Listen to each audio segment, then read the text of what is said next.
നമസ്കാരം. ബംഗാളിൽ അതിക്രമങ്ങൾ പെരുകുന്ന സാഹചര്യത്തിൽ മമതാ സർക്കാരിനെതിരെ രൂക്ഷ വിമർശനവുമായി Bengal governor CV. Anand boss ഇപ്പോൾ രംഗത്ത് വന്നിരിക്കുകയാണ്.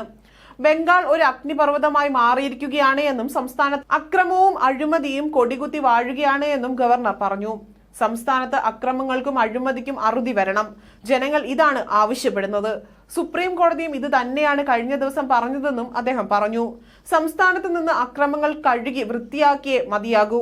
അതിനുവേണ്ടി ജനങ്ങളുടെ ഐക്യമുണ്ടാകണം. CBI അന്വേഷണത്തിൽ യുവ ഡോക്ടറുടെ കുടുംബത്തിന് നീതി കിട്ടുന്നത് പ്രതീക്ഷിക്കുന്നുവെന്നും ഗവർണർ പറഞ്ഞു. വനിതാ ഡോക്ടറുടെ കുടുംബത്തിന് നീതി ലഭിക്കണമെന്നാവശ്യപ്പെട്ട് ഡൽഹി എയിംസ് ആശുപത്രിയിലെ ഡോക്ടർമാർ നടത്തിയ പ്രതിഷേധം ഇന്നലെ അവസാനിപ്പിച്ചിരുന്നു. 11 ദിവസം നീണ്ടുനിന്ന പ്രതിഷേധം സുപ്രീം കോടതിയുടെ നിർദ്ദേശത്തെ തുടർന്നാണ് അവസാനിച്ചത്. സുപ്രീം കോടതിയുടെ നിർദ്ദേശപ്രകാരം ഇന്നലെ തന്നെ ഡോക്ടർമാർ ജോലിയിൽ പ്രവേശിക്കുകയും ചെയ്തിരുന്നു.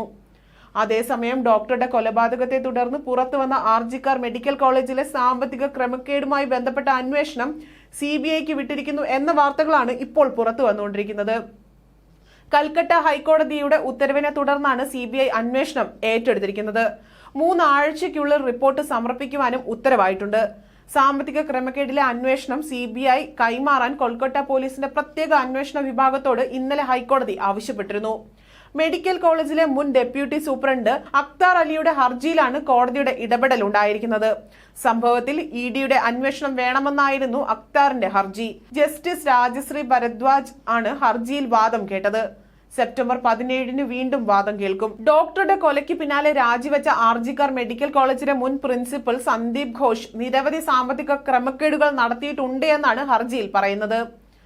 സന്ദീപ് ഘോഷിനെതിരായ അക്തർ അലിയുടെ ആരോപണത്തിൽ അന്വേഷണം നടത്തിയത് ഓഗസ്റ്റ് 20 ബംഗാൾ സർക്കാർ പ്രത്യേക അന്വേഷണ വിഭാഗത്തെ ചുമതലപ്പെടുത്തുകയായിരുന്നു.